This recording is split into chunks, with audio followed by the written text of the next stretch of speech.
I know it is exceptional for a senator to testify against another senator nominated for a cabinet position, and I appreciate the opportunity you've given me today.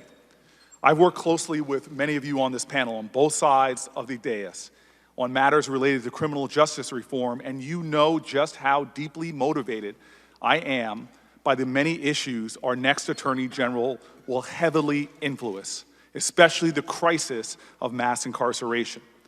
I know that some of my many colleagues are unhappy that I am breaking with Senate tradition to testify on the nomination of one of my colleagues, but I believe, like perhaps all of my colleagues in the Senate, that in the choice between standing with Senate norms or standing up for what my conscience tells me is best for our country, I will always choose conscience and country.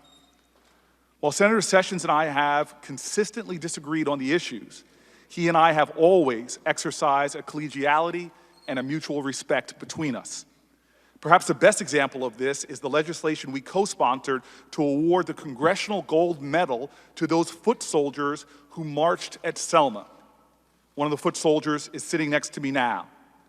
This was a blessing and an honor to me because in 2015, a retired judge who was white told me that it was those brave marchers on the Edmund Pettus Bridge who inspired him as a young lawyer in the 1960s to seek justice for all in New Jersey and begin representing black families looking to integrate white neighborhoods, black families who were turned away and denied housing. One of those families was mine. I am literally sitting here because of people, marchers in Alabama and volunteer lawyers in New Jersey, who saw it as their affirmative duty to pursue justice, to fight discrimination, to stand up for those who are marginalized. But the march for justice in our country still continues. It is still urgent. I know also, though, of the urgency for law and order. I imagine that no sitting senator has lived in the last 20 years in higher crime neighborhoods than I have. I have seen unimaginable violence on American streets. I know the tremendous courage of law enforcement officers who put their lives on the line every single day to fight crime in America. I want an Attorney General who is committed to supporting law enforcement and securing law and order, but that is not enough. America was founded heralding not law and order, but justice for all. And critical to that is equal justice under the law. Law and order without justice is unobtainable. They are inextricably tied together. If there is no justice, there is no peace. The Alabama state troopers on the Edmund Pettus Bridge were seeking law and order. The marchers were seeking justice and ultimately a greater peace. One of the victories of the modern civil rights movement was the 1957 Civil Rights Act, which in effect made the Attorney General not only the chief law enforcement officer of the United States, but also vested in that office the responsibility to pursue civil rights and equal protection for all of America. Senator Sessions has not demonstrated a commitment to a central requisite of the job, to aggressively pursue the congressional mandate of civil rights, equal rights, and justice for all of our citizens. In fact, at numerous times in his career, he has demonstrated a hostility towards these convictions and has worked to frustrate attempts to advance these ideals.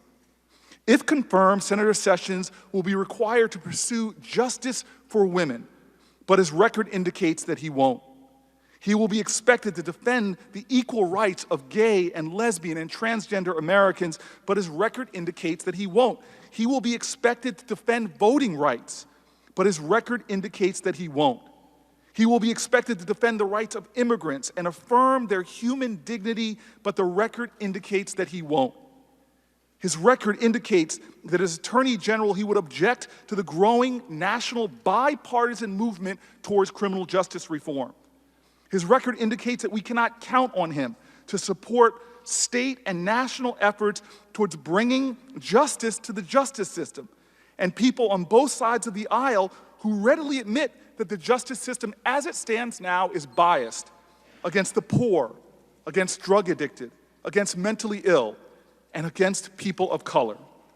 His record indicates that at a time that even the FBI director is speaking out against implicit racial bias in policing and the urgent need to address it, at a time when the last two attorney generals have taken steps to fix our broken criminal justice system, at a time when the Justice Department he would lead has uncovered systemic abuses in police departments all over the United States, including Ferguson, including Newark, Senator Sessions would not continue to lead this urgently needed change.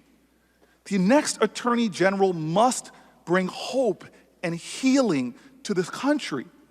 And this demands a more courageous empathy than Senator Sessions' record demonstrates.